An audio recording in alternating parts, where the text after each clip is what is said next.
온통 세상이 두려움으로 가득 차고 가는 곳곳마다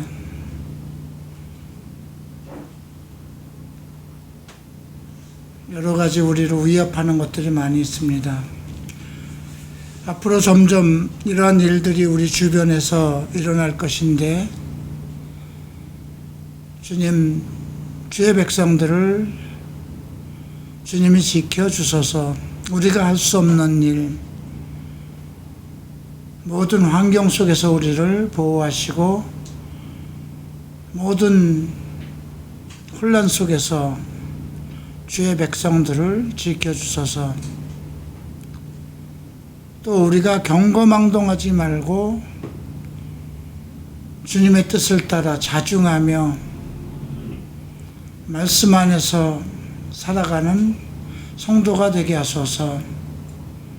가지 않을 곳을 가지 않고 만나지 말아야 할 사람을 만나지 말고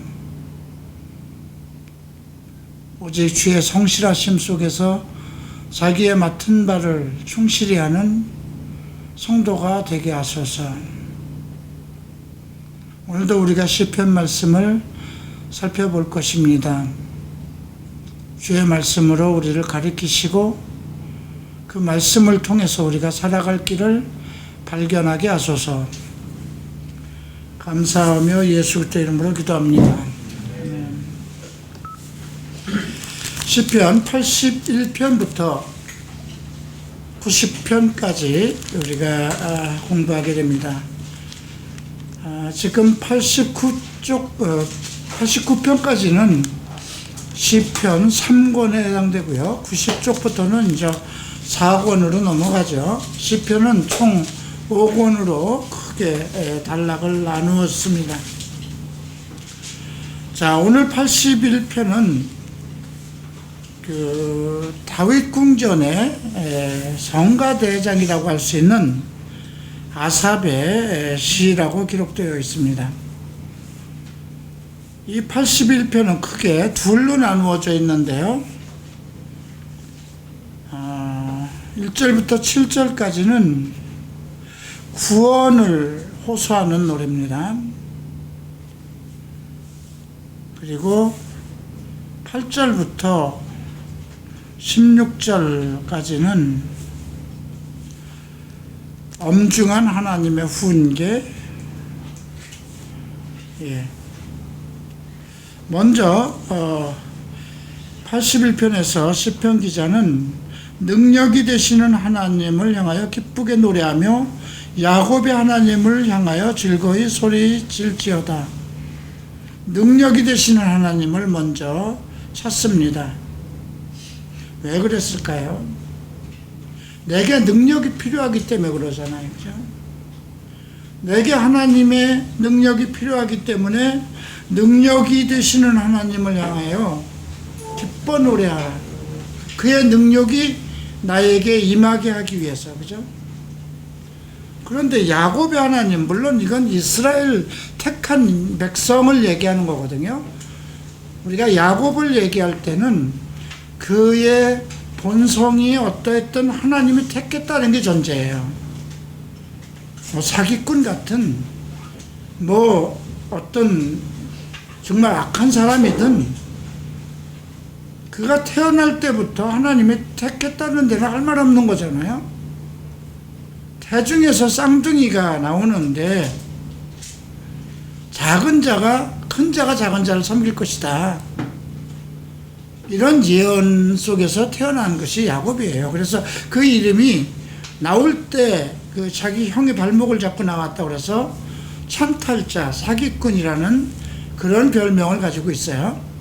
이제 나중에 정말 자기의 어떤 그 육체의 속성에 대한 그 모든 것을 하나님의 연단 속에서, 인생의 경륜 속에서 그 모든 것을 다 벗고 이제 하나님의 기업을 이어받을 자로 올 때에는 이스라엘이라는 이름으로 바뀌어서 옵니다.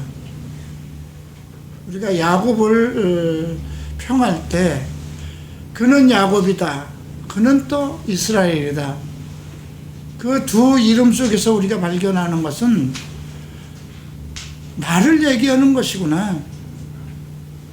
바로 우리가 태어날 때부터 정말 야곱과 같은 정말 야심과 육적인 사람, 육체적인 속성인 사람, 그렇게 태어났어도 주께서 나를 변화시키시는 것, 그죠? 그래서 야곱이 하나님을 향하여 즐거이 소리질지어다, 이 상황을 우리가 생각하면서 왜 이스라엘의 하나님이라고 하지 않고 야곱의 하나님이라고 했을까? 예. 지금 앞에서 얘기한 건 능력을 요구했고요. 뒤에서는 야곱이라고 그랬어요. 지금 이 상황은 무엇인가, 나의 상황이 정말 그 어떤 죄 가운데서 도저히 벗어나올 수도 없고 용서받을 수도 없는 그러한 존재이지만, 내게 지금 어떤 그 구원의 능력이 필요하고, 그리고 야곱과 같은 하나님의 특별한 경륜이라고 그럴까요?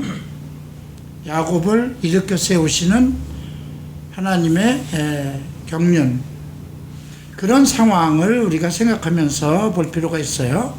시를 읊으며 소고를 치고 아름다운 수금을 비파를 아우를지어다. 초하루와 보름과 우리의 명절에 나팔을 불지어다.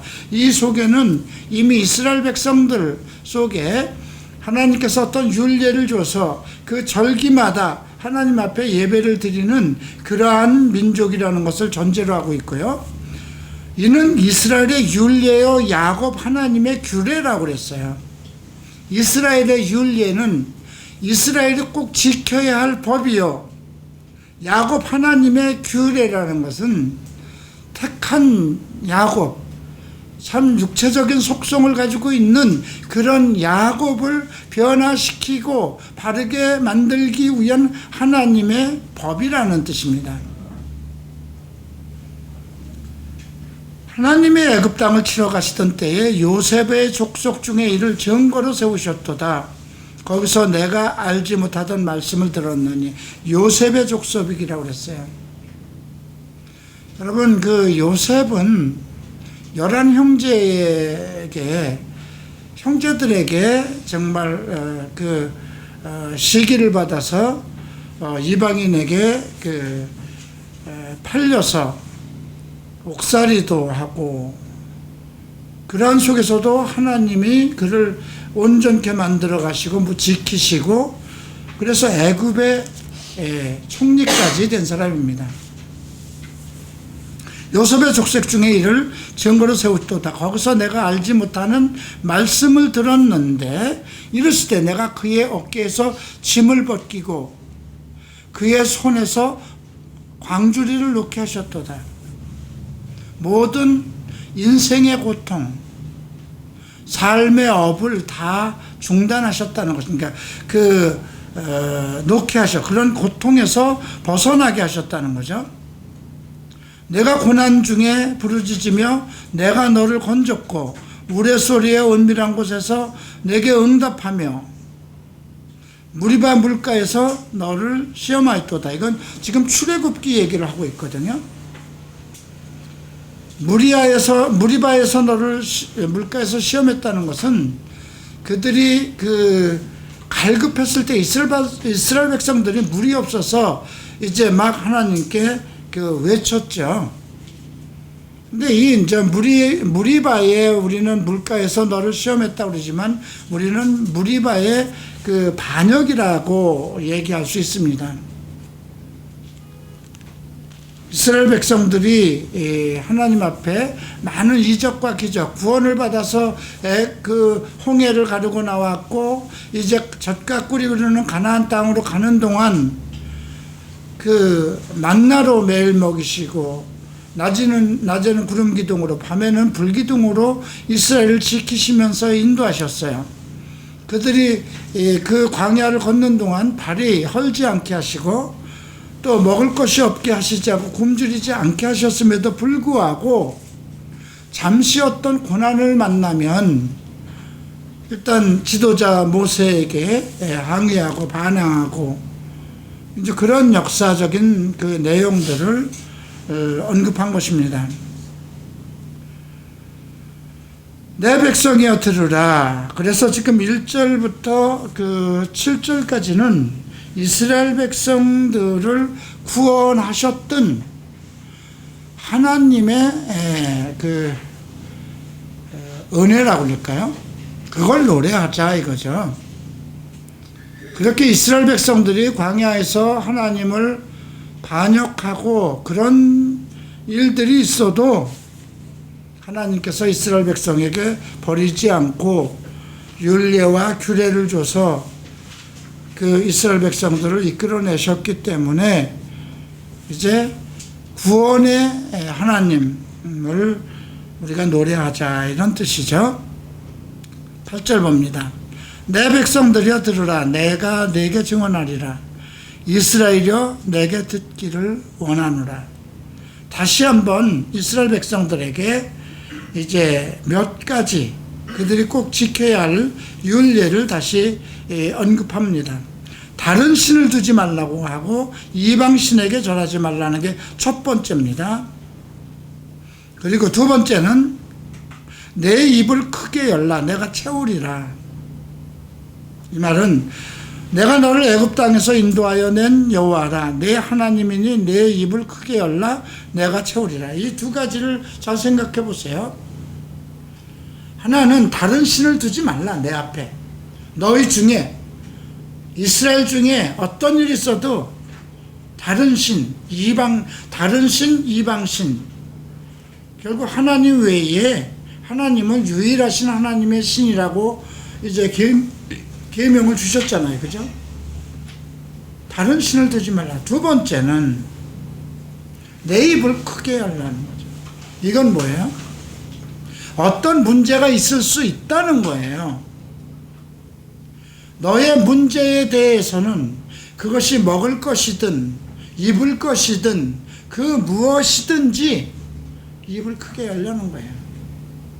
너의 여호와 하나님, 너의 구원자이신 하나님, 이 두 가지입니다.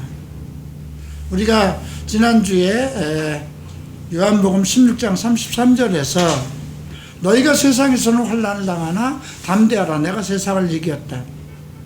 예수님은 우리가 세상에서 내가 예수를 나를 믿었기 때문에 내가 너희에게 평안은 허락하지만 세상에서 환난을 당하지 않을 것이라 말씀하지 않았어요. 환난은 계속 있는 거예요. 왜 그럴까요? 하나님의 나라와 세상의 나라가 충돌을 하는데 세상의 나라, 물론 예수님의 세계 속에서는 사탄이 이제 멸해서 끝나버렸지만 그건 예수 그리스도 안에서만 있는 거예요. 여전히 이 세상은 그날이 올 때까지 최종적인 하나님의 심판의 날이 오기 전까지는 사탄이 지배하고 있거든요. 그러니까 사탄이 지배하는 세상 속에 우리가 살아갈 때에 큰 테두리 안에서 우리를 영적으로 공격하고 그 영적인 부분 속에서 우리의 생활권, 우리의 육체 모든 것이 공격을 받기 때문에 환난을 당할 수밖에 없다는 것입니다. 그러나 전체적으로 볼 때 큰 하나님의 계획과 틀에서 볼 때는 이미 하나님이 그 세상 임금을 심판하였다고 그랬어요. 그렇기 때문에 내가 세상을 이겼다 이렇게 말씀하셨거든요. 그래서 오늘 이 두 말씀을 우리도 지금 생각해 봐야 돼요. 나는 하나님 여호와 외에 다른 신을 두지 않았는가? 내가 하나님 외에 다른 것을 기뻐하는 것이 없는가? 이걸 봐야 돼요. 여러분들이 무슨 무당집을 다닐 일이 없고 절간에 갈 일도 없고 이단 사설을 믿을 일도 없어요. 그러나 하나님보다 더 좋아하는 것, 그것이 우상이에요. 우리가 가장 사랑하고 기뻐해야 할 것은 우리가 가장 존경하고 사랑하고 기뻐하고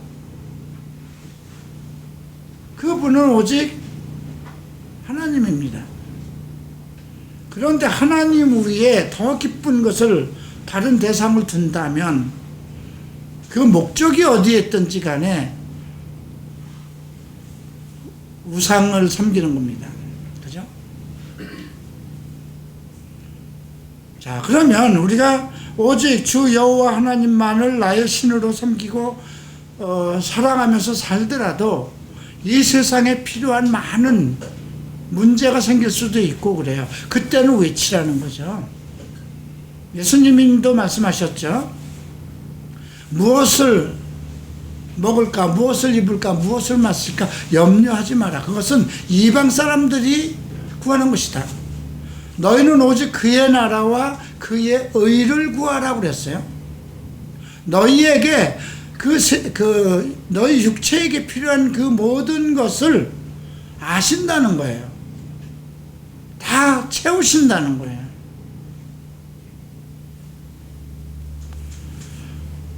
자, 11절에는 내 백성이 내 소리를 듣지 아니하며 이스라엘이 나를 원치 아니하였도다. 그러므로 내가 그의 마음을 완악한 대로 내어버려 두어 그의 임의대로 행하게 하였더라. 네 마음대로 살아봐 하고 내버려 뒀다는 거예요. 바울도 이와 같은 말씀을 로마서 1장에서 얘기를 했어요. 하나님을 알만한 것을 너희한테 주었다는 거죠.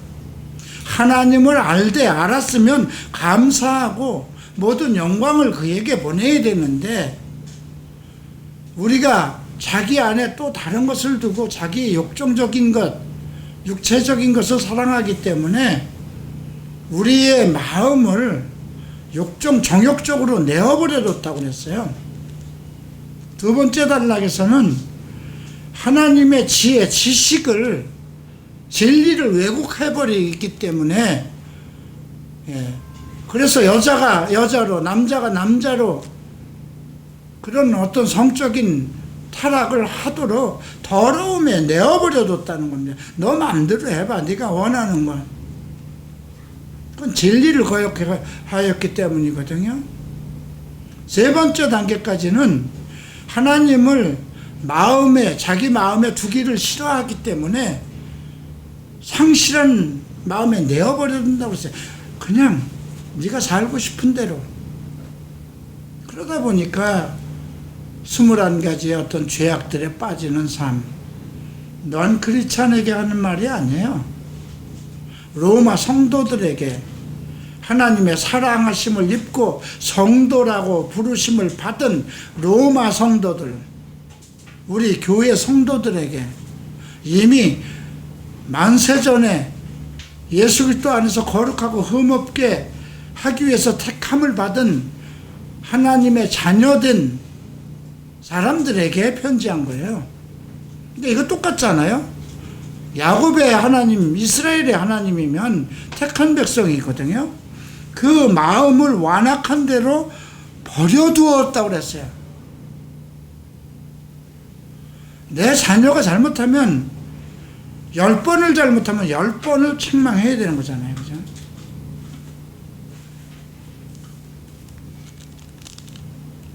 완악이라는 말이 무엇일까요? 사무엘상 15장에서 사무엘이 나옵니다. 사무엘과 사울에 대한 얘기가 나옵니다.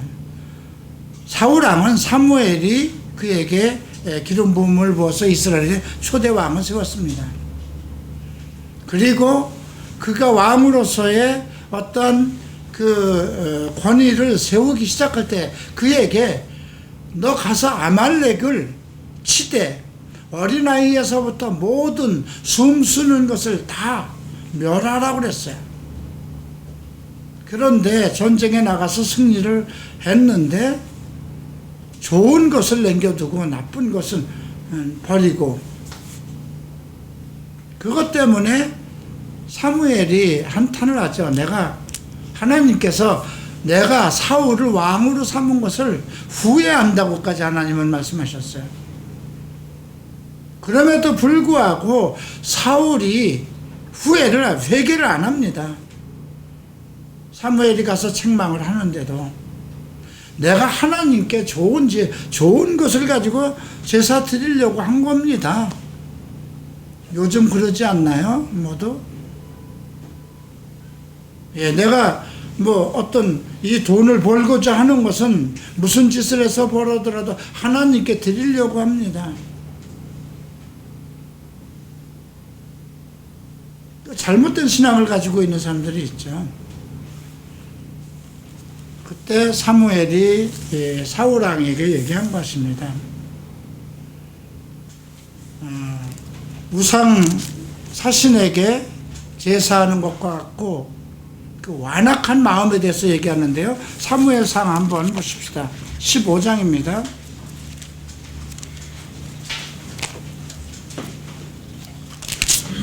23절이죠. 22절부터 봐야죠. 사무엘이 이르되 여호와께서 번제와 다른 제사를 그의 목소리 청종하는 것을 좋아하신가 같이 좋아하시겠나이까. 순종이 제사보다 낫고 듣는 것이 수양의 기름보다 나으니 이는 거역하는 것은 점치는 죄와 같고 완고한 것은 우상 사신에게 절하는 죄와 같음이라. 왕이 여호와의 말씀을 버렸으므로 여호와께서도 왕을 버려 왕이 되지 못하게 하셨나이다. 완고한 것. 완고함 때문에 회개의 기회를 상실할 때가 있습니다. 어떤 것이 잘못됐다 하면 여러분들 부모한테도 마찬가지잖아요. 부모는 분명히 잘못한 걸 알고 책망을 하는데 계속 변명을 하고 감추려고 그러면 야단만 더 맞는 거잖아요. 그죠? 어떤 책망이 있을 땐 잘못했습니다 하면 끝나는 거예요. 내가 잘못했습니다. 근데 우리는 계속 그걸 덮어요.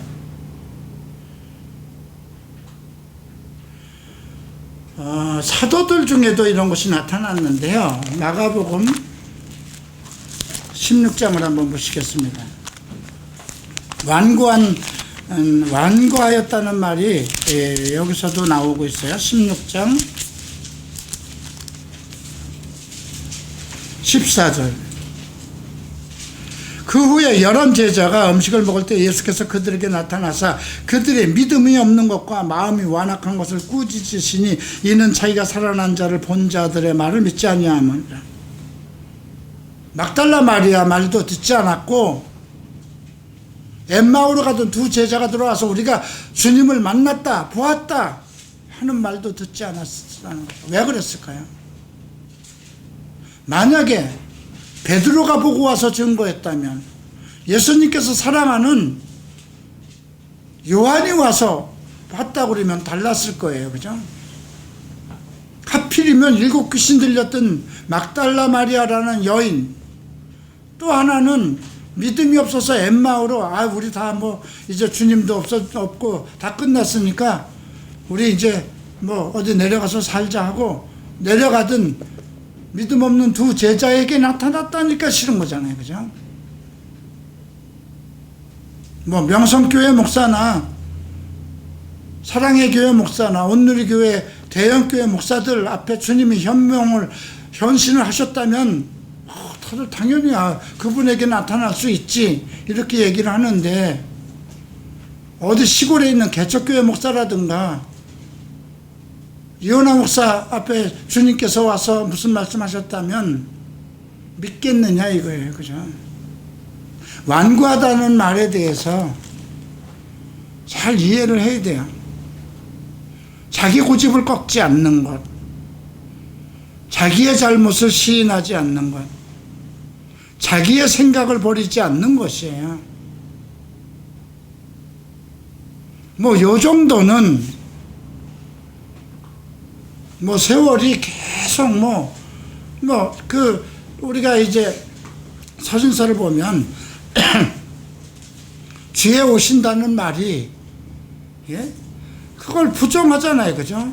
하루가 1000년 같으니 계속 지금까지 세상이 망하지 않고 이쪽까지 왔는데, 그런 우리가 어떤 심판의 말을 얘기할 때 하나님을 믿는 사람들도 그런 것을 부정할 때가 많다는 것이죠.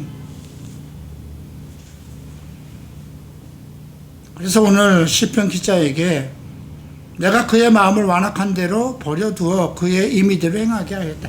여러분들이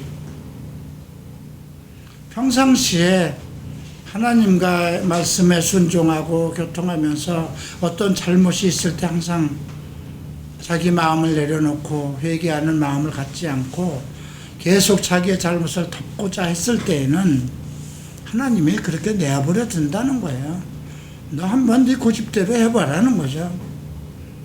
그래서 내 백성아 내 말을 들어라. 이스라엘을 내 도를 따르라 합니다.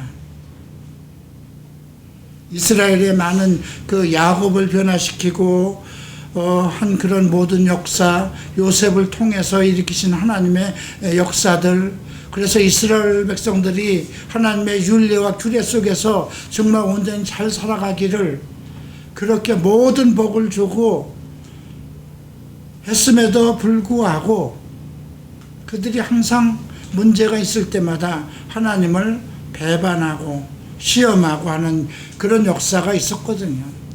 그걸 다시 시편 기자를 통해서 얘기를 하는 겁니다. 이제 모세 오경의 시대는 다 지났고 다윗의 시대도 지났고 지금은 이제 솔로몬의 시대로 넘어가는 그 시대에 이 시편을 전달하는 것입니다.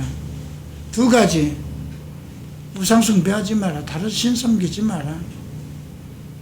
그리고 내게 큰 소리로 외쳐라. 네. 자, 82편. 신들의 모임 가운데서 서시며 하나님은 그들 가운데서 재판한다. 그러니까 온 땅의 심판자, 공의로 심판하시는 하나님에 대해서 말씀을 하십니다. 너희가 불공평을 판단하며 악인의 나쁘기를 언제까지 하겠느냐. 하나님을 믿고 하나님의 공의로움을 알면서도 불공평한 판단을 하고 악인의 나쁘기를, 그러니까 뭐예요? 악인과 즐겨 지내는 것, 그죠? 예수 믿으면서도 같이 술 마시는 친구 만나고 도박하는 친구 만나고 동성애자들 만나는 거 똑같은 거 아닌가요? 그죠? 교회는 왜 가요? 그죠? 가난한 자와 고아를 위해서 판단하며 곤란한 자와 빈궁한 자에게 공의를 베풀지며, 지금 공의의 하나님을 말씀하시고요. 자, 가난한 자와 궁핍한 자를 구원하여 악인들의 손에서 건질지니라 하시는도다. 그들은 알지 못하고 깨닫지 못하고 흑암 중에 왕래하니 땅의 모든 터가 흔들리도다. 근데 이게 하나님을 모르는 사람들이 아니라는 거죠. 왜냐하면 이런 말이 있어요. 6절에 내가 말하기를 너희는 신들이며 다 지존자의 아들들이라 하였으나, 신들이라고 그랬어요. 이스라엘 백성. 근데 여기서 신들이라고 한 것은 이스라엘 백성들 중에 지도자, 제사장들, 예언자, 이런 사람들, 그들은 직접 하나님의 말씀을 전달하는 사람들이잖아요. 그래서 예수님도 이 말씀을 하신 일이 있어요. 요한복음 10장을 한번 볼까요? 요한복음 10장인가 9장인가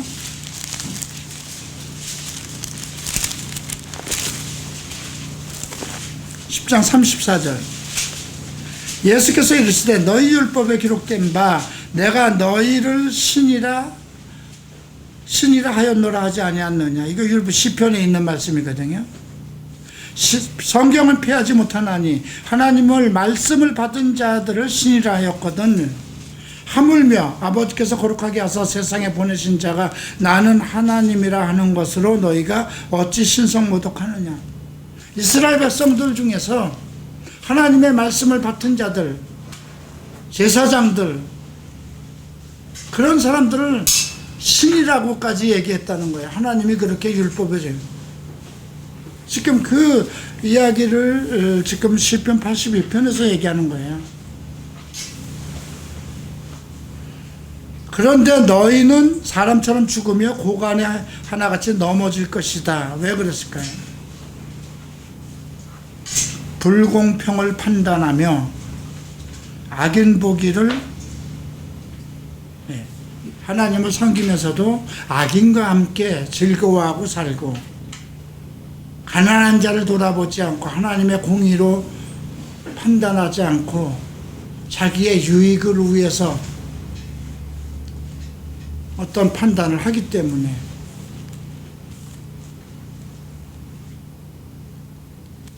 자, 이제 83편입니다.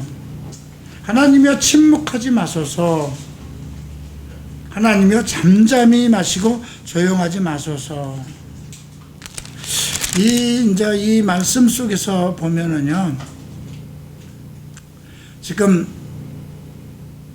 5절에 이런 말씀이 있습니다. 그들이 한 마음으로 의논하고 주를 대적하여 서로 동맹한다. 이게 이제 그 밑에 나오는 에돔, 이스마엘, 모압, 하갈인, 아말렉, 암몬은 그 에서 자손이죠. 아말렉, 블루셋, 두로 사람이요. 지금 그 이스라엘 주변에 있는 모든 이방 국가가 연합하여, 예, 아수르도 이제 연합하고, 그렇게 해서 또 미디안도 나오죠, 9절에. 그래서 계속 이스라엘 백성을 이제 멸하려고 하는 것이죠.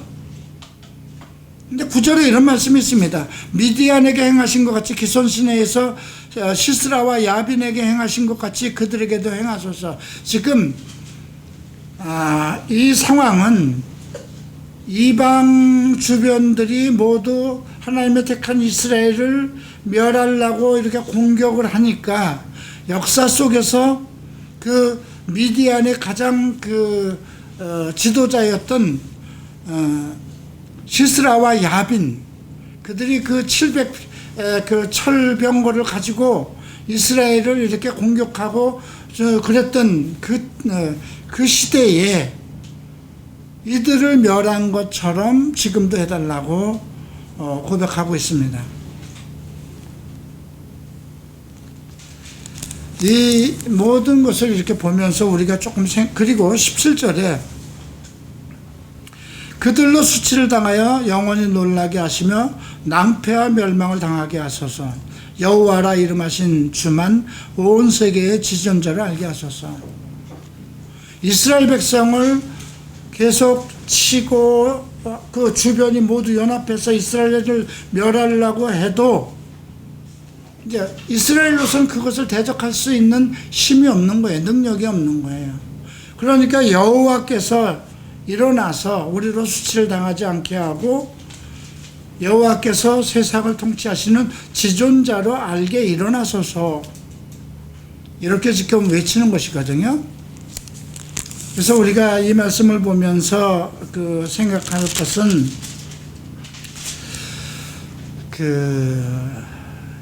전쟁은 하나님에게 속한 것이다, 이런 말씀이 나오죠.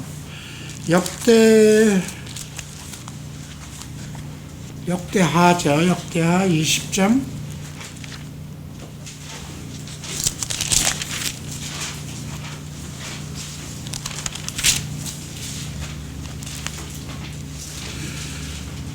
15절.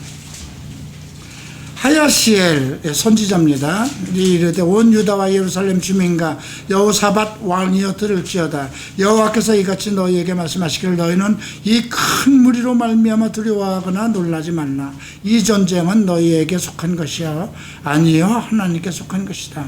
왜냐하면 지금 20장 서두를 보면 모압 자손과 암몬 자손들 40사람들이 여호사밧을 치기 위해서 연합하여 지금 오고 있거든요. 네. 그런데 그 선지자가 이 전쟁은 너희에게 속한 것이 아니요 하나님께 속한 것이라 이렇게 선언합니다. 그래서 17절 보면 이 전쟁에는 너희가 싸울 것이 없나니 대열을 이루고 서서 너희와 함께한 여호와가 구원하는 것을 보라. 유다와 예루살렘아 너희는 두려워하지 말며 놀라지 말고 내일 그들을 맞서 나가라. 여호와가 너희와 함께하리라. 그리고 이제 20절에 보면 백성들이 아침에 나갑니다. 그때 여호사밧 그 왕이 이르되 유다와 예루살렘 주민들아 내 말을 들을지어다. 너희는 하나님 여호와를 신뢰하라. 그리하면 건고히 서리라. 그의 선지자들을 신뢰하라. 그리하면 형통하리라. 여호와를 신뢰하고 여호와께서 세우신 지도자, 선지자들을 신뢰하라. 그리하면 형통할 것이다. 이렇게 외칩니다. 오늘 그래서 시편 우리가 81편에서도 82편에서도 또 83편이군요. 83편에서도 무릇 수많은 적들이 한 마음을 가지고 또 연합해서 우리에게 공격 온다 하더라도 전쟁에 관한 것, 이스라엘 민족 택한 자를 지키시고 버리지 아니하시는 하나님께 외치라는 거죠. 84편입니다. 84편 1절부터 5절까지는 주의 장막에 대해서 노래합니다. 내 영혼이 여호와의 궁정을 사모하여 그랬어요. 그 얼마나 사모하였는지 쇠약하며 내 마음과 육체가 살아계신 하나님께 부르짖습니다. 그냥 그 영혼이 하나님의 궁정, 그 마음속에 그 자기를 지키는 하나님이 살아계시는 그곳을 사모해서 연약해졌다는 거예요. 뭘까요? 그 정도로 오직 정말 그 마음이 하나님만을 향하고 있었다는 거죠. 마음과 육체가 살아계시는 여호와 하나님께 부르짖습니다. 4절에 보면 주의 집에 사는 자들은 복이 있나니 그들이 항상 주를 찬송하리로다. 주께 힘을 얻고 그 마음에 시온의 대로가 있는 자들. 시온의 대로라는 건 뭘까요? 시온은 우리가 예수 그리스도라고 생각하면 됩니다. 예. 주께 힘을 얻고 어떤 고통 속에서도 그 영혼이 하나님의 집을 사모하고 그리고 주께 모든 살아가는 삶의 능력을 하나님께 받고 그 마음에 장차 그리스도의 날 하나님의 기업을 물려받을 그러한 확신하는 믿음이 있는 자들, 그들이 복이 있을 것이다. 7절에도 보면 그들이 힘을 얻고 더 나아가 시온에서 하나님 앞에 각기 나타날 것이다. 만군의 하나님 여호와여 내 기도를 들으소서. 야곱의 하나님이여 귀를 기울이소서. 지금 현재 상황에서 벗어나서 그의 마음이 온전히 교회를 향한 것이죠. 그의 영혼이 오직 예수 그리스도의 기업을 향해서 이게 천국에 완전히 들어갈 수 있는 그 상황까지의 거기에다 초점을 두고 있는 믿음의 사람을 언급한 것입니다. 11절에 여호와의 하나님은 해요 방패시라.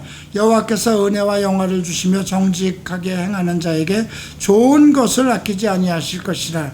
만군의 여호와여 주께 의지하는 자는 복이 있나이다. 하나님은 해요 방패. 그런데 그냥 이렇게 내 마음에 시온의 대로가 있어서 나는 하나님의 나라를 기업으로 받을 것이다. 나는 정말 주의 전을 사모하고 주의 집에서 주의 전에서 살 것을 그렇게 맹세하고 헌신한다 하더라도 중요한 것은 정직하게 행하는 자에게 좋은 것을 아끼지 않을 것이라는 거죠. 마음의 정직함을 지금 요구하고 있습니다.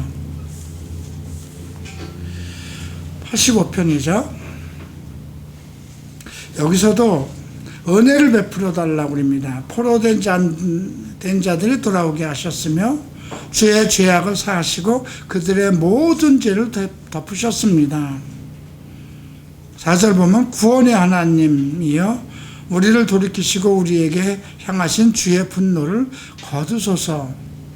주께서 우리에게 영원히 노하시며 대대에 진노하시겠나이까. 지금 어떤 하나님의 얼굴이 가려져 있는 상황 속에서 그 모든 죄를 덮으셨다고 이렇게 그 앞에서는 우리가 어떤 죄를 져도 다 그들의 모든 죄를 덮으셨는데, 근데 하나님께서 계속 분노하고 계시는 것을 언급하고 있습니다. 그래서 다시 살려달라고 그러죠. 6절 보면 우리를 다시 살리사 주의 백성이 주를 기뻐하도록 하지 아니하시겠나이까. 여호와여 주의 인자심을 우리에게 보이시며 주의 구원을 우리에게 주소서. 우리가 믿음 생활을 하다 보면 내가 온전히 죄 사함을 받아서 정말 감사하고 내 모든 죄를 주께서 덮으셨다는 그런 온전한 믿음을 가지고 믿음 생활을 해요.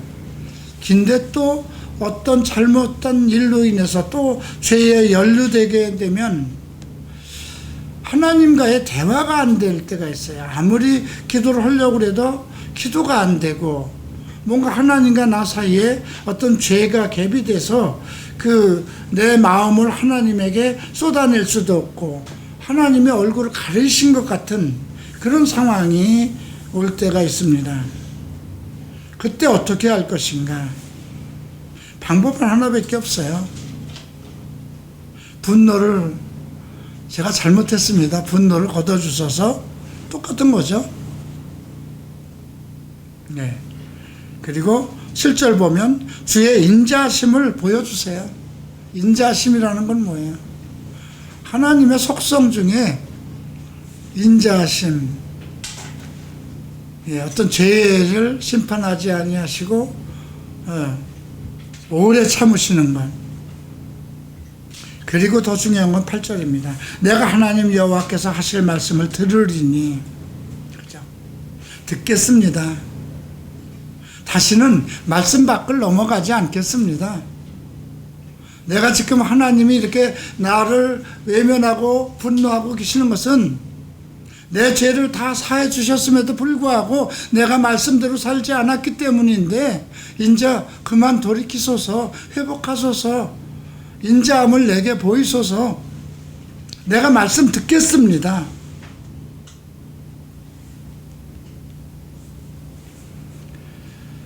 자, 10절에 인애와 진리가 같이 만나고 의와 화평이 서로 입맞추었으며, 여기까지 가야 된다는 거예요. 우리가 말씀을 듣기 시작하면 하나님의 인자심의 사랑, 진리, 그 진리 속에서 하나님의 인자심을 찾아내는, 인자심과 사랑을 찾아낼 수 있어야 된다는 거예요. 나를 책망하시고 나를 외면하시고 나의 죄를 다스리는 하나님이라도 그 진리의 말씀 속에서 하나님의 인자심과 사랑을 찾아야 된다는 것이, 발견해야 된다는 것이죠. 우리가 성경을 보다 보면 달콤하고 그런 것만, 이것이 나에게 축복하실 말씀이다 이렇게 받아들이고, 그 정말 어떤 저주에 가깝고 하나님의 진노에 같은 그런 것들은 피하려고 그러잖아요. 근데 인애와 진리가 같이 만나고 의와 화평이 서로 입맞추었으며 진리는 땅에서 솟아나고 의는 하늘에서 굽어보는도다. 여호와께서 좋은 것을 주시리니 우리의 땅이 그 산물이 내리로다. 의가 주의 앞에 앞서가며 주의 길을 닦으리로다. 의로운 삶을 얘기하는 것이죠. 진리와 의, 이거 그리스도의 시대에 나타나는 것인데, 하나님의 말씀과 그리스도의 의로운 삶이죠. 86편을 봅니다. 자, 여기에 특별한 말씀들이 몇 구절 똑같이 나오는 게 있어요. 3절을 보죠.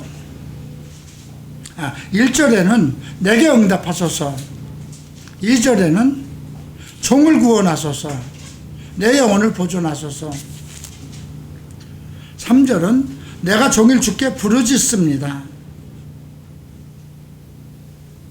4절은 내 영혼이 주를 우러러 봅니다. 5절에서도 주께 부르짖습니다. 6절에서도 내가 간구합니다. 이렇게죠. 7절에서도 마찬가지입니다. 환난 날에 내가 부르짖는다. 어떤 상황 속에, 어떤 삶 속에서도 오직 내 영혼이 주만을 우러러보고 내가 종일 하나님의 은혜를 향하여 부르짖는다. 어떤 정말 목마른 사슴이 그 갈급한 것처럼 여호와께 부르짖는 그러한 심령을 고백하고 있습니다. 11절 봅니다. 여호와여 주의 도를 내게 가리키소서. 진리를 내게 가리키소서. 하나님이 공의로운 도, 하나님의 진리를 가리키소서. 내가 주의 진리를 행하오리니 일심으로 주의 이름을 경외하게 하소서. 자기 믿음의 고백을 하는 겁니다. 주의 도를, 진리로 나를 가리키소서. 그리고 오직 한 마음으로 주의 이름을 경외하게 하소서. 흔들리지 않게 해달라는 고백이죠. 계속해서 13절에도 주의 인자심을 요구하고 있고요. 15절에서도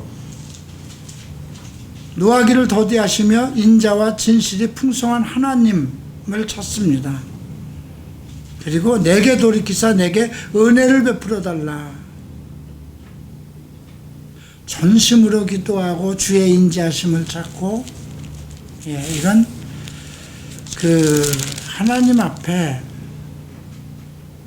경건한 자의 신앙 고백이라고 그럴까요? 부르짖음이라고 그럴까요? 우리가 살아갈 수 있는 것은 결국 그리스도의 인자심과 은혜, 주의 말씀대로 살아가는 것. 네. 자, 87편입니다. 터전이 성산에 있으며, 이건 교회입니다. 여호와께서 야곱의 모든 것저보다 시온의 문들을 사랑하시는도다. 그죠? 야곱의 모든 것처럼 믿는 자, 택한 자의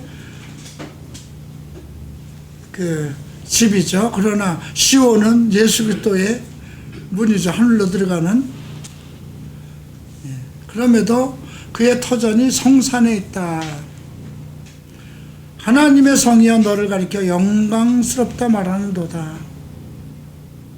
지금 고라 자손이 그 마음속에 그의 믿음이 이미 하늘에 있는 시온, 예수 그리스도 메시아를 향한 것입니다. 나는 라합과 바벨론이 나를 아는 자 중에 있다 말하리라. 보라, 블루셋과 두로와 구스여 이것들도 거기서 났다 하리라. 라합과 바벨론은 이스라엘의 대적이죠. 라합은 애굽이라고 생각하면 됩니다.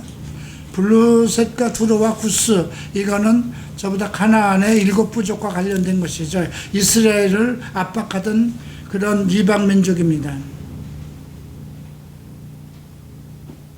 시온에 대하여 말하기를 이 사람 저 사람이 거기서 났다 말하리니 지존자가 친히 시온을 세우리라 하는도다. 그러니까 모든 이방들도 시온을 말하기 시작한다는 것입니다. 그래서 여호와께서 민족들을 등록하실 때에 그 수를 세시며 이 사람이 거기서 났다 하시리로다.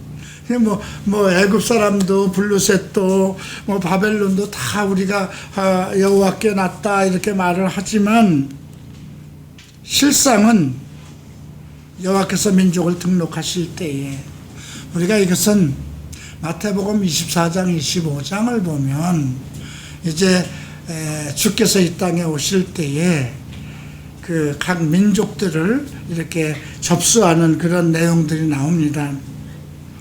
그것과 관련된 말씀이죠. 노래하는 자와 뛰어노는 자들이 말하기를 나의 모든 근원이 내게 있다. 생명의 원천. 여기서 근원은 영원한 생명의 원천을 얘기하는 것입니다. 그것이 어디에 있을까요? 하나님의 성산 하나님의 터전, 그곳에 계신 메시아 시온으로부터 나온다는 것이죠. 88편을 봅니다. 여기서도 내 구원의 하나님이여 내가 주야로 주 앞에 부르짖었사오니 2절에 나의 기도가 주 앞에 이르게 하시며 나의 부르짖음에 귀를 기울이셔서 왜 그럴까요? 나의 영혼에는 재난이 가득하며 나의 생명은 수월에 가까우니 수월은 지옥입니다. 이런 걸 경험해 본 일이 있나요? 죽음이 눈에 보일 정도의 고통과 아픔, 그것이 죄와 관련돼서. 근데 그런 것을 여러분들이 죄 속에서 경험한다면 아마 주께서 사랑하는 자임은 분명할 겁니다. 왜냐하면 하나님께서 마음을 두시지 않았다면 그냥 죽음으로 버려두실 거잖아요. 그죠? 근데 정말 이건 시편 38편과 함께 좀 볼 필요가 있어요. 38편 1절에 여호와여 주의 노하심으로 나를 책망하지 마소서, 주의 분노하심으로 나를 징계하지 마소서, 주의 화살이 나를 찌르고 주의 손이 나를 심히 누르시나이다. 주의 진노로 말미암아 내 살이 상한 것이 없으며 나의 죄로 말미암아 내 뼈에 평안함이 없습니다. 내 죄악이 내 머리에 넘쳐 무거운 짐 같으니 내가 감당할 수가 없나이다. 내 상처가 썩어 악취가 나오니 내가 우매한 연고로이다. 내가 아프고 심히 구부러졌으며 종일토록 슬픔 중에 다니나이다. 내 허리에 열기가 가득하고 내 살이 성한 곳이 없나이다. 내가 피곤하여 심히 상하였음에 마음이 불안하여 신음하나이다. 죄 때문에 겪었던 다윗의 고백입니다.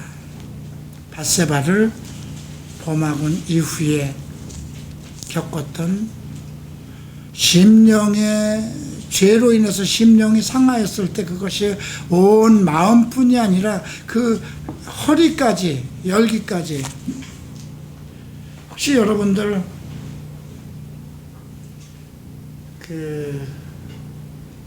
어머니들이나 어머니가 만약에 어떤 집안에 어떤 큰 문제가 있어서 머리 싸매고 누워 계시는 그런 거 봤나요?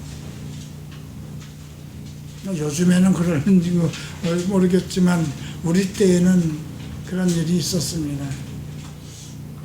집안에 문제가 있고 아버지에게 문제가 있고 자식에게 문제가 있으면 그 어머니들은 식음을 전폐하고 머리를 싸매고 누워서, 근데 우리는 그때만 생각해도 그것이 나는 어려서 어머니가 정말 감기 몸살이나 이런 것 때문에 아프신 걸로 알았지, 지금 생각해보면 그런 것은 아니었어요. 그런 것보다도 아버지와의 아버지가 외도를 하는 걸로 인해서 그런 것이었던 것 같아요.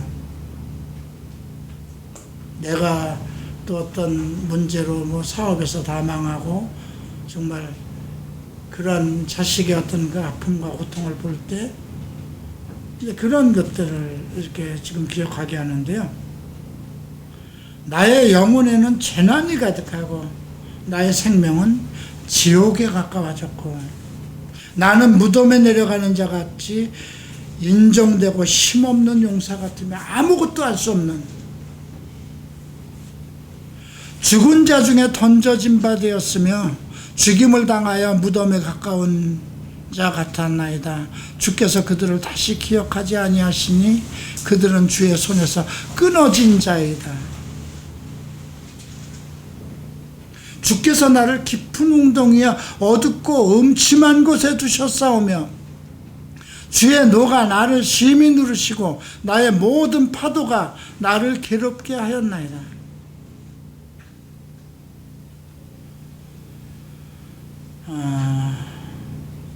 내 경우는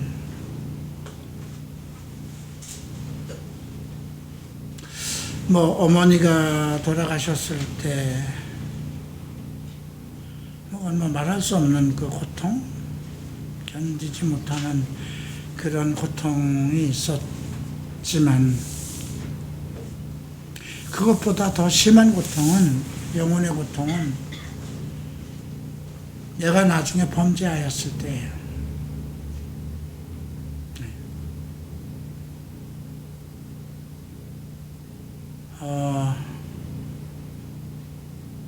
그런 기도를 한 일이 있었어요. 일주일을 내내, 그때 뭐 신학교 거의 졸업할 무렵인데, 저녁이면 못 견디는 거예요. 저녁이면 내 목을 누르는 어떤 사자들이 오는 것 같았어요.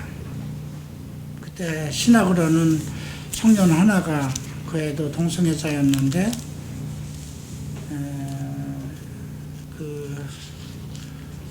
클럽 생활을 정리하고 자기도 신학을 하겠다고 해서 우리 집에 머물고 있었을 때예요.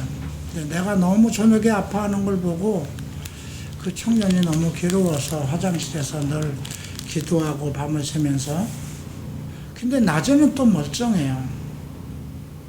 낮에는 또 그 당시 4박 5일 동안인가 조영기 목사님이 시부야 공회당에서 목회자 지도자 세미나를 하고 있었고, 그래서 또 나는 또 신학교 학생이니까 거길 참석하고, 근데 저녁에만 오면 그렇게 아팠어요. 왜 아팠을까요? 그죠? 이건 내가 거듭나기 이전인데요. 어떤 죄와 연루되어 있었기 때문에 그래요.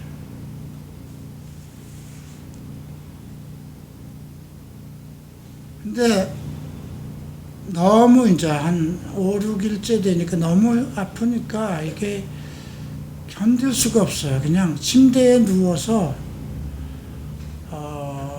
그냥 모든 토설물이 다 쏟아지는 것 같아요. 실제로. 그래서 그런 기도를 했어요. 주님, 지금 내가 회개한 심령으로 주께 기도하고 하니 지금 나를 데려가 주십시오. 이 약한 고통에서, 뭐 지옥이 따로 없었으니까요. 밤새도록. 그러니까 낮에 괜찮으니까 오늘 저녁에 또 아프리라고는 생각 안 해요. 근데 저녁에 잠자리만 누우면 열이 나고 뭐 그래요. 근데 낮에 아파야 병원에 가는 거잖아요.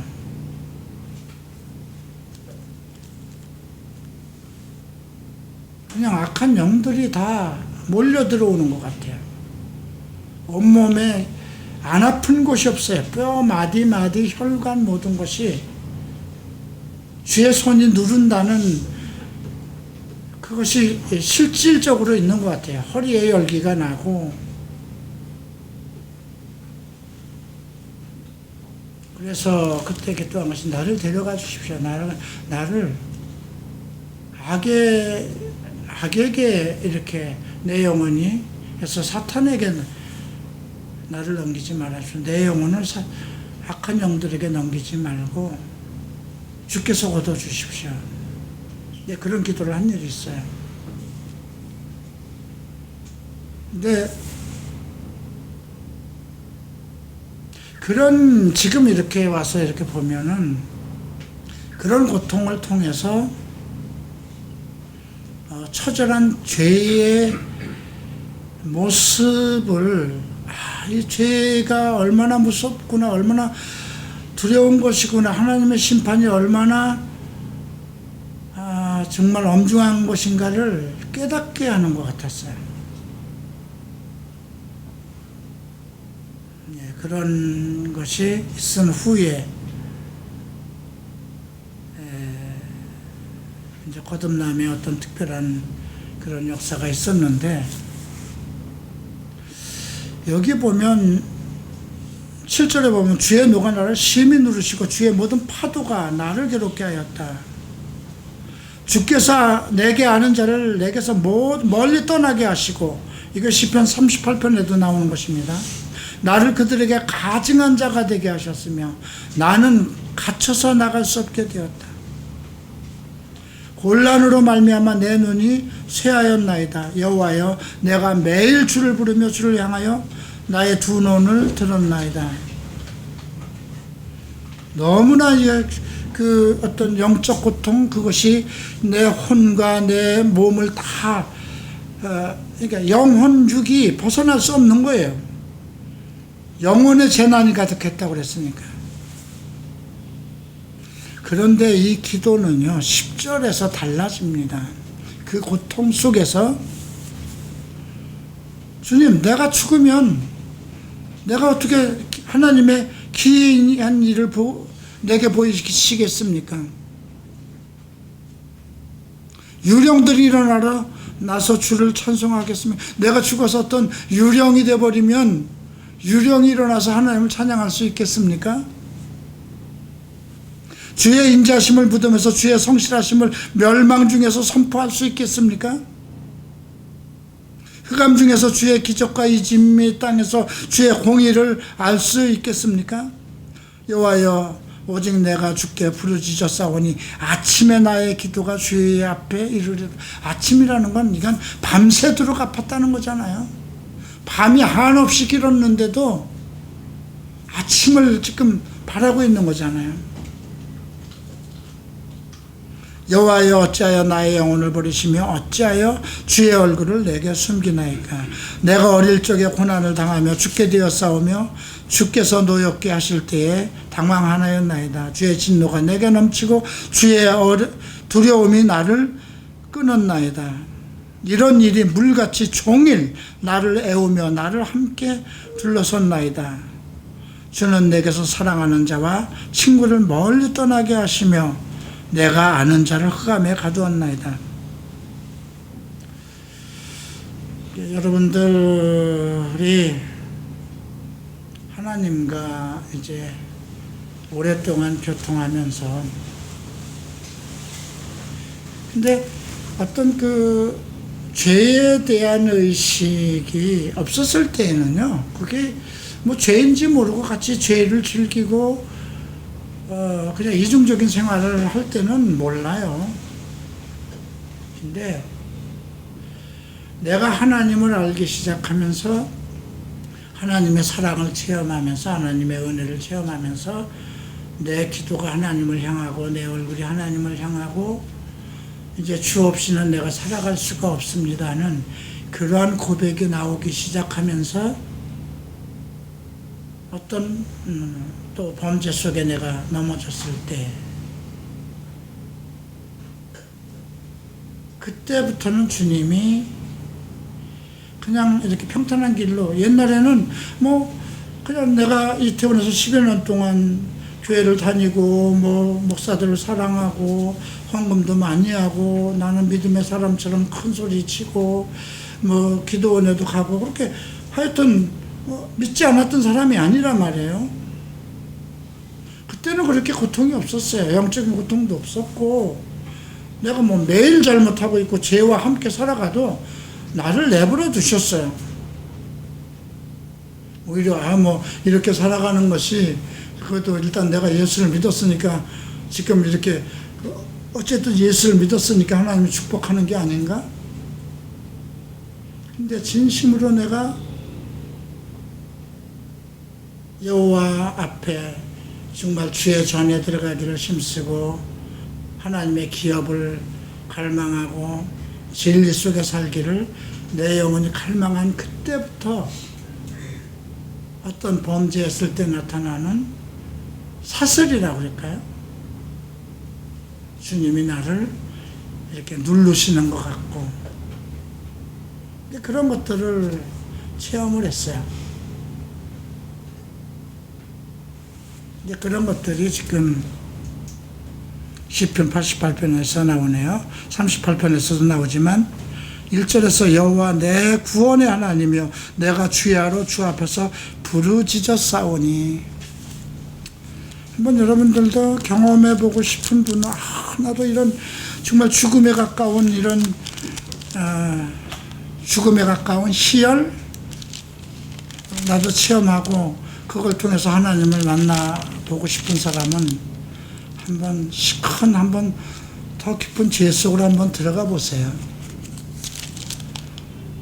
만약에 이런 말씀을 듣고도 나도 경험해보고 싶다 해서 하면은 어떻게 될까요? 말씀을 시험한 죄로까지 더 받지 않을까 싶네요. 89편입니다. 89편은 88편과 달리 주의 인자하심과 성실하심을 노래합니다. 인자하심은 참고 인내하시고 사랑하시는 것인데, 성실하시면 어떤 일을 하시는데 멈추지 않는 성실함. 근데 이 성실함이 계속 나와요. 1절에 성실함으로 성실함을 내 입으로 대대히 알게 하겠다 그러죠. 2절에도 주의 성실하심을 하늘에 견고히 하시리라 하셨다. 그죠? 또 5절에 보면 여호와의 주의 기이한 일이 하늘을 찬양할 것이요 주의 성실도 거룩한 자의 모임 가운데서 찬양하리라. 주의 거룩한 자원 가운데서 성실함이 나타날 것이라는 거죠. 8절도 보면 여호와 만군의 하나님이여 주와 같이 능력 있는 이가 누굽니까? 여호와여 주의 성실하심이 주를 들렀나이다. 성실함이라는 건 끊임없이 일하시는 것, 멈추지 않는 것, 누구를 돌볼 때 성실히 돌본다는 것. 근데 하나님은 품성 중에 자기의 일을 거두지 않고 자기의 백성에게 인자를 베풀고 사랑하는 일에 성실하신 것. 11절 보면 하늘이 주의 것이요 땅도 주의 것이라 세계와 그 중에 충만한 것을 주께서 건설했습니다. 그리고 14절에 주의 공의가 주의 보좌의 기초라. 의와 공의가 주의 보좌의 기초라고 그랬어요. 인자함과 진실함이 주 앞에 있습니다. 그러므로 즐겁게 소리칠 줄 아는 백성은 복이 있나니 여호와여 그들이 주의 얼굴 빛 안에서 다니리로다. 즐겁게 소리칠 줄 아는.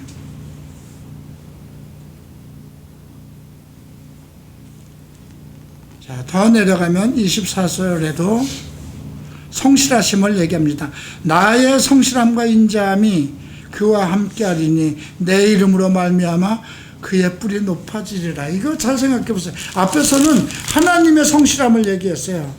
만군 여호와 주의 성실하심을 쭉 노래했는데 24절에는 나의 성실함과 인자함이 그와 함께하겠다 그러죠. 또 33절 그러나 나의 인자함을 그에게서 다 거두지는 아니하며 나의 성실함도 패하지 아니하며, 이제 하나님의 입장을 얘기하는 거죠.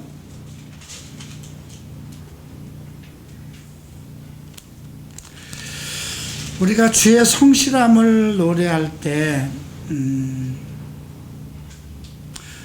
이렇게 생각하면 돼. 하나님은 나와 함께, 하나님의 성실하심이 내 속에서 함께 성실하게 역사하기를 원하십니다. 하나님의 공의로운 역사, 하나님의 은혜, 이런 모든 것이 우리 안에서도 성실함으로 나타나기를.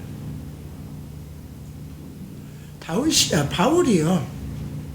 바리새인으로 있을 때 교회를 비판할 때에는 그가 예수 믿는 자들을 잡아가고 책망하고 죽은 자들에게 살인당한 자 앞에 그 증인으로 쓸 때 그런 것들은 다 모두 하나님을 향한 열정이라고 생각했어요.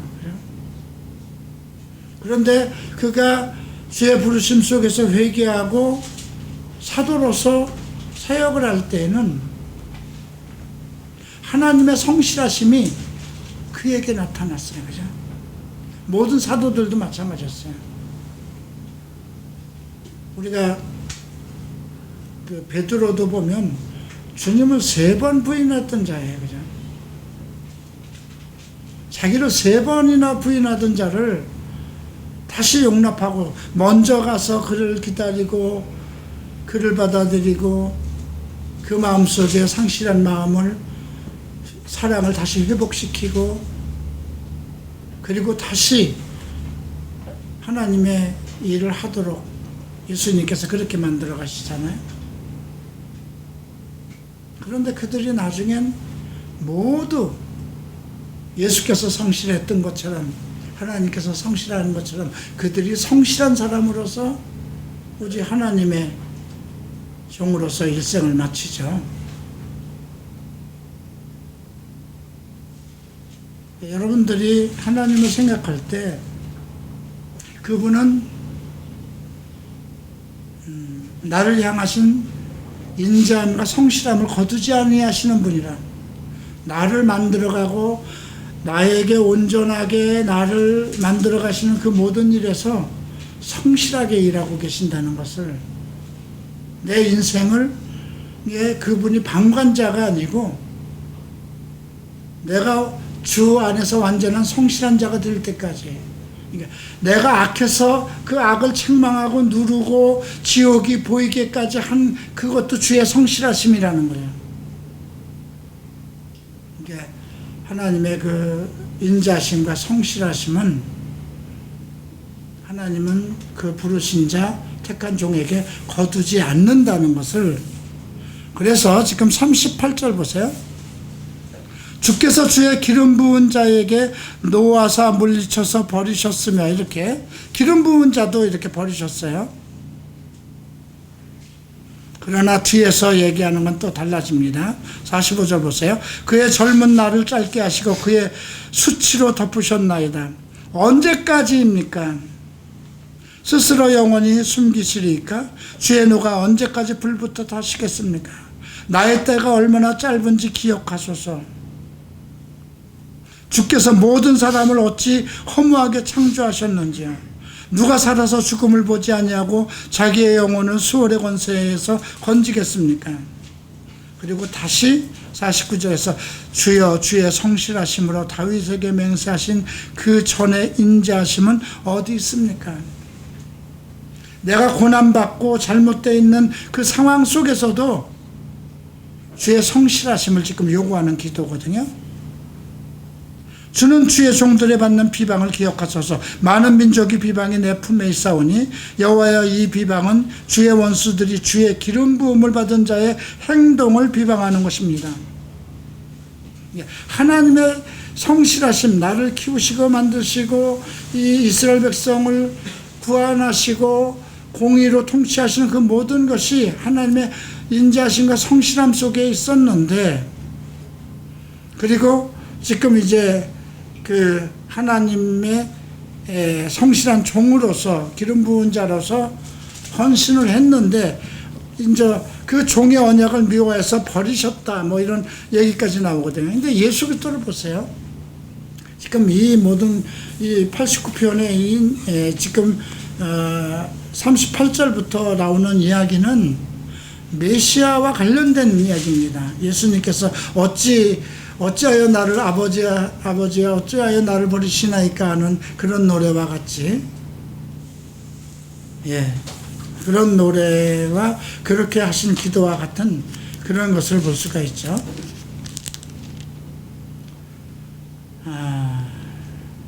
이게 참 시편 기자가 하나님의 성실하심과 인자하심을 노래하면서 자기의 어떤 그 아픔, 고통, 그러니까 그 거두지 말아달라는 거죠. 주의 성실하심으로 다윗에게 맹세하신 그 전의 인자하심은 어디 있습니까? 그러니까 나를 기름 부어서 택하신 거 아닙니까? 그렇다면 뭔가 잘못된 게 있어도 멈추지 마시고 주의 성실하심과 인자하심으로 나를 온전케 회복시켜달라, 이렇게 하소연하는 것입니다. 90편 마지막을 봅니다.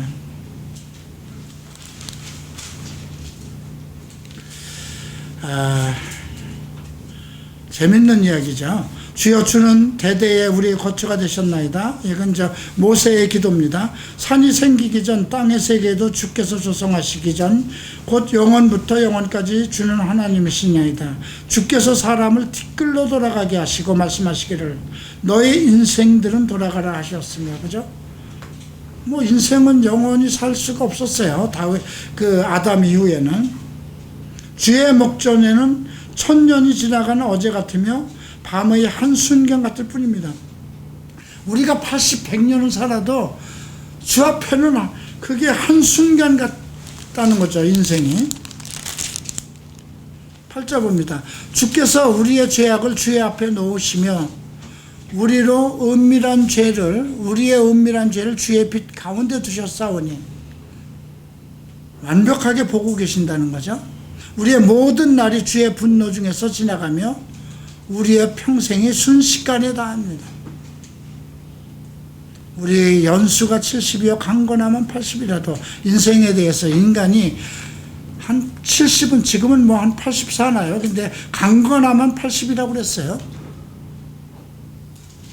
이 말씀은 변하지 않는 것 같아요. 무슨 100세 시대라고 그래도 100살이 되면 강건하겠습니까?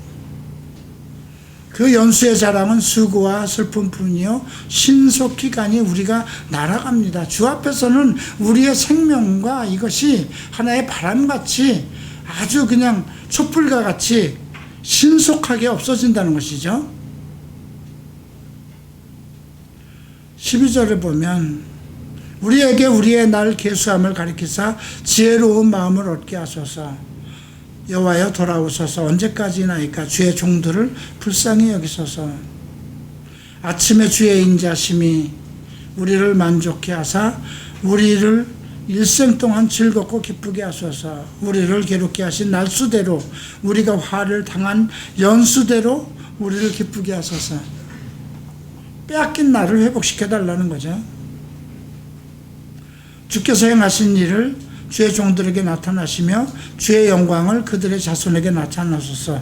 주 우리 하나님의 은총을 우리에게 내리게 하사 우리의 손이 행한 일을 우리에게 견고하게 하소서. 이걸 잘 16절 17절 보면 이것도 아주 흥미로운 조화예요. 주의 행하신 일이라고 그랬죠.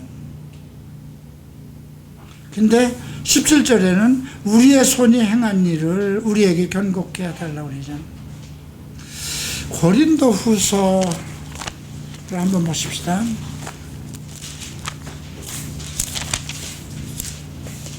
6장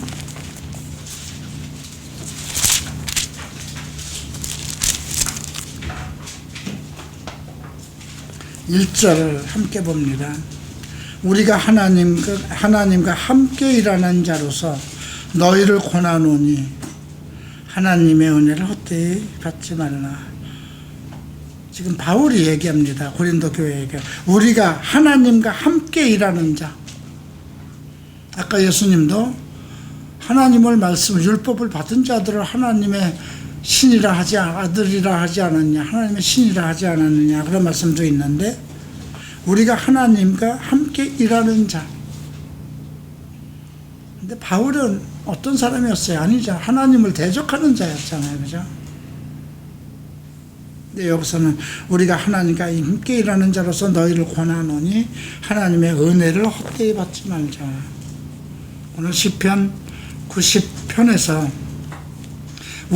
우리를 괴롭게 하신 날수대로, 우리 인생의 고통 받은 그 날수대로, 우리가 화를 당한 연수대로 우리를 기쁘게 하소서. 그러면서 주께서 행하신 일을 주의 종들에게 나타나시며 주의 영광을 그들 자손에게 나타나소서. 우리 주 하나님의 은총을 우리에게 내리게 하사 우리의 손이 행한 일을 우리에게 견고하게 하소서.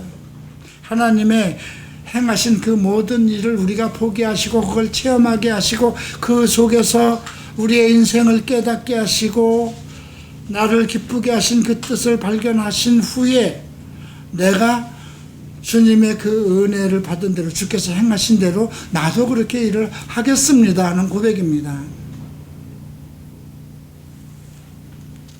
그런데도 8절에서 보면 주께서 우리의 죄악을 주 앞에 놓으시며 우리의 은밀한 죄를 주의 얼굴빛 가운데 두셨사오니 우리의 모든 날이 주의 분노 중에 지나가며 우리의 평생이 순식간에 다했습니다.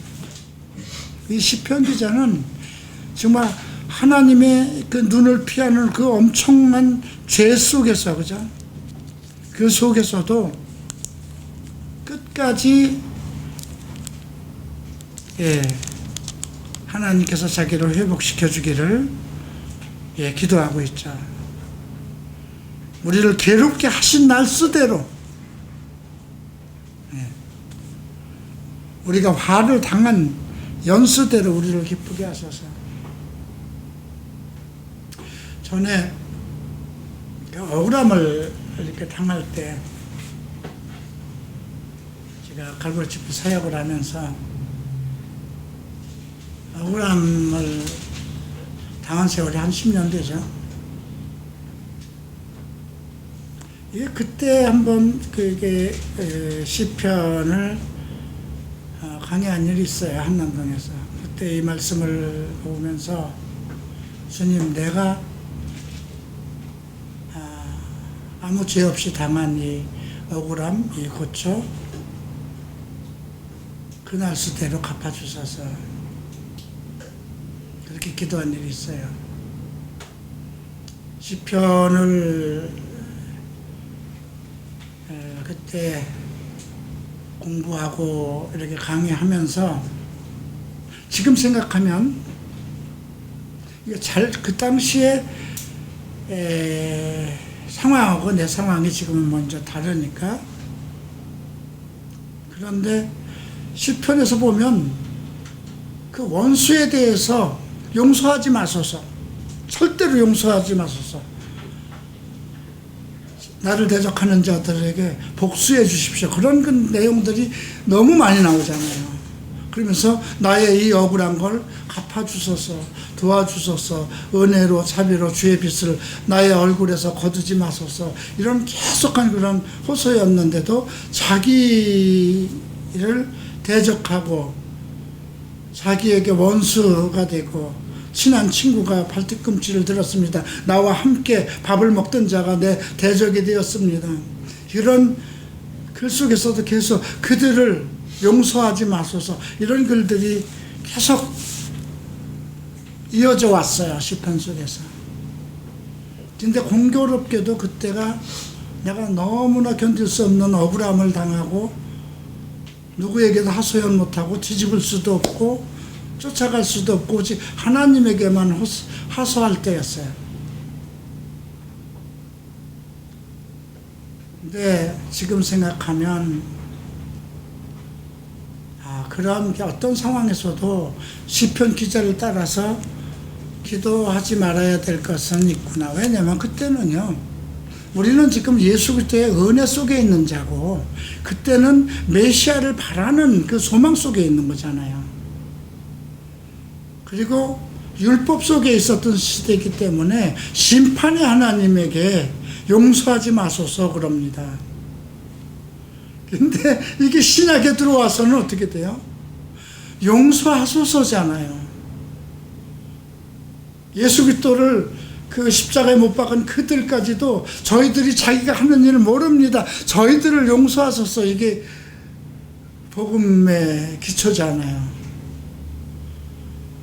근데 그때만 해도 그런 깨달음이 없이 내가 너무나 억울하니까 주님 용서하지 마셔서 내가 억울합니다, 나는 이런 일을 행한 일이 없고 저들이 왜 나를 그렇게 핍박하는지 모르겠습니다, 용서하지 마셔서. 근데 들으시는 것 같았어요. 들으신다는 거는요,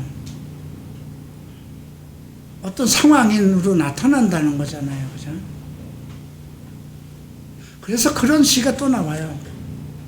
내가 악인들이 잘못되는 것을 보고 좋아했다는 말, 지난주에 나왔던 거잖아요. 그죠? 내가 자칫하면 넘어질 뻔했습니다. 그 넘어지는 것이 악인들이 잘못되는 것을 보고 마음속에서 기뻐하는 것,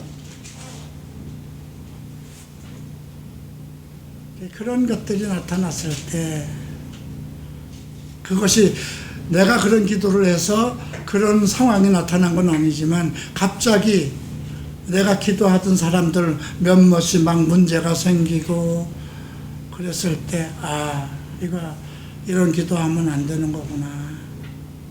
그때 깨달은 일이 있었어요. 주님, 다시는 내 억울함을 얘기하지 않겠습니다. 내가 지금 그 기도가 나온 것은 내가 살아온 날이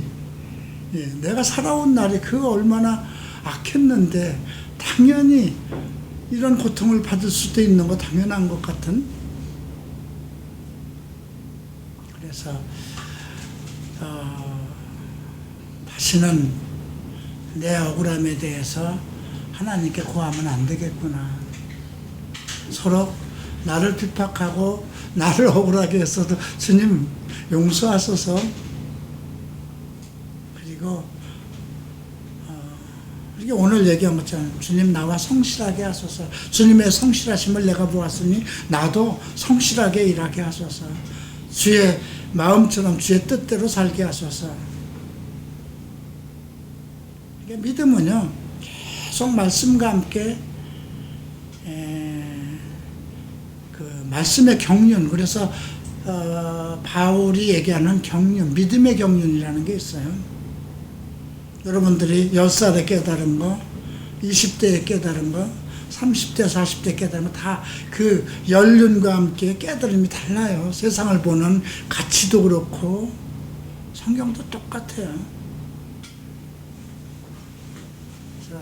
지금은 여러분들이 열심히 하나님의 지식을 터득해가는 그런 때지만 여러분들이 말씀에 깊어지면 질수록 하나님이 여러분들을 더욱 의롭게 하기 위해서 여러분들의 그 죄에서 완전히 분리했지만 여러분 생활 습관과 마음과 그런 것에서 완벽하게 이렇게 드러내기 위해서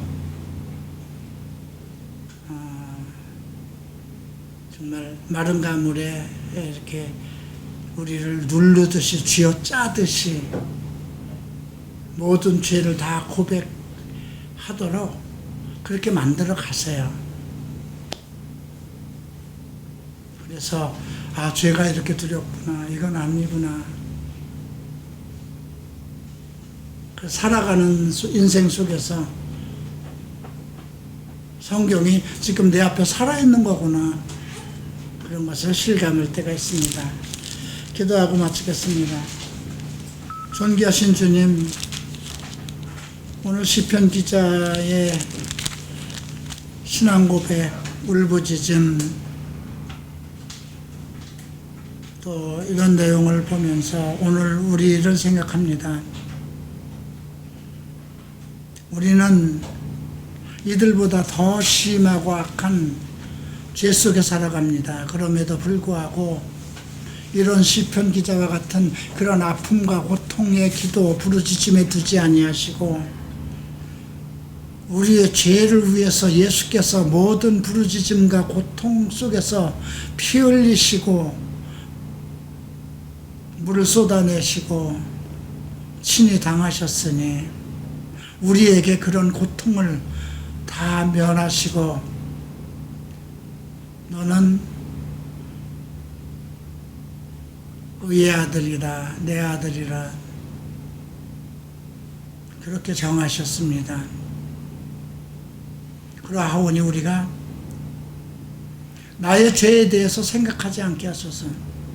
나의 죄를 내가 더 이상 죄를 범하지 않게 하시고 죄에 대해서 생각지도 않게 하시고 오직 그리스도의 의로움 속에서만 살아가게 하소서.